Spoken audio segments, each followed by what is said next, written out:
If you're a senior struggling with your energy levels and you can't figure out why, then this video is for you. In here, we're going to address the 4 most important factors when it comes to energy levels, as well as the surprising role that nutrition plays in your overall energy levels. In order of importance, what has the greatest impact on your energy levels, number 1 is purpose. That might be formally your work. Do you enjoy your work? Number 2, if you're retired or you're not working, do you have something else that you feel very good about? Are you volunteering in a church activity? Are you volunteering in general? Do you like to travel? Do you feel like you have a purpose by taking care of your kids or grandkids? So number 1 is that.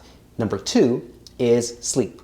Number 3 is exercise. Number 4 is nutrition. Yes, nutrition is last when it comes to energy levels, and in a second, I'll explain why. But first, let's address sleep.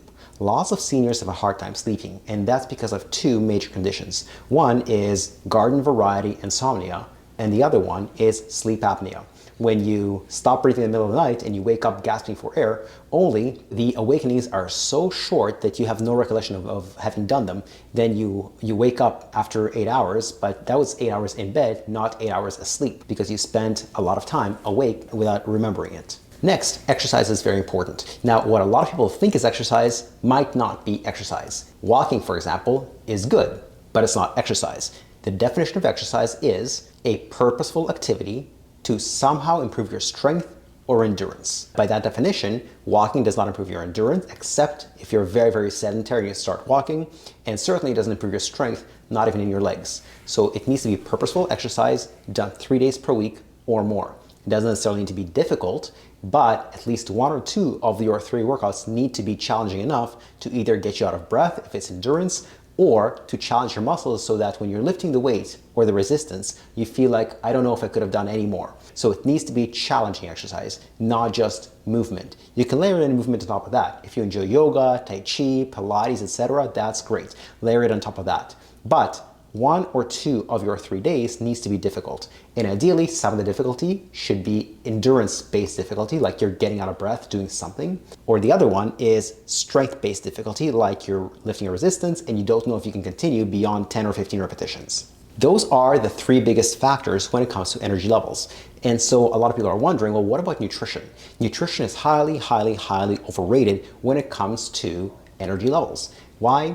Because as long as you're eating adequate calories and getting adequate nutrients, the composition of the calories isn't that important. Your ratio of carbs to fats isn't that important. The biggest improvements from nutrition to energy levels come from just plugging 3 basic deficiencies. If you have low iron and you get it up to normal, low B12 up to normal. If somebody has hypothyroidism and then they use certain nutritional techniques to reverse that hypothyroidism, those are the biggest factors when it comes to nutrition. If your iron was normal and B12 and thyroid were all normal to begin with, there's not a lot of opportunity to improve your energy levels with nutrition.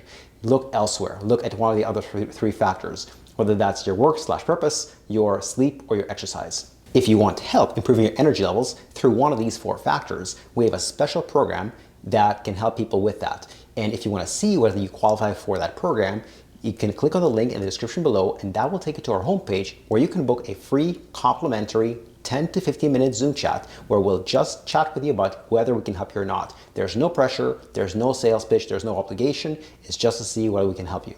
Moving on. So we know that iron, if you're deficient in it, it's going to drain your energy levels. So what are the best food sources of iron? Well, by far the best sources are red meat, no question about it. And if you're wondering what's a good vegetarian or a vegan source of iron, spinach, especially cooked spinach, is a decent source of iron. 1 cup of cooked spinach has about 6 to 7 milligrams of iron.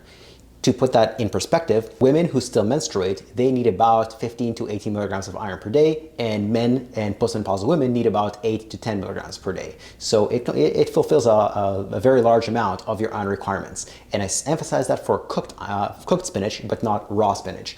Raw spinach has a lot less iron compared to cooked spinach. What about foods that are rich in B12? There, unfortunately, there's not a single vegan source that is a good B12 source. The 3 best sources are things like oysters, mussels, and clams. There are decent vegetarian sources like eggs and dairy, and not a single vegan source, in which case you'll need to supplement with B12. If you're wondering, should I eat breakfast? Will that raise my energy levels? Again, as long as you're eating adequate calories, it doesn't matter whether you're eating it across 2 big meals, 3 medium meals or 5 small meals. So for some people, breakfast will make a difference. Other people, breakfast will not make a difference. That's not the place to look if your energy levels are low. Likewise, what about having small frequent meals versus larger, less frequent meals? Again, doesn't matter. Total calories and adequate iron and B12 are really what matters the most when it comes to energy levels. But again, I want to emphasize nutrition plays a relatively minor role when it comes to energy. And the 3 biggest factors are purpose or work, sleep, as well as exercise. Now, if you want way more information about exercise and nutrition for people over 50, I have a free newsletter about that very topic. You can subscribe by clicking on the link in the description below.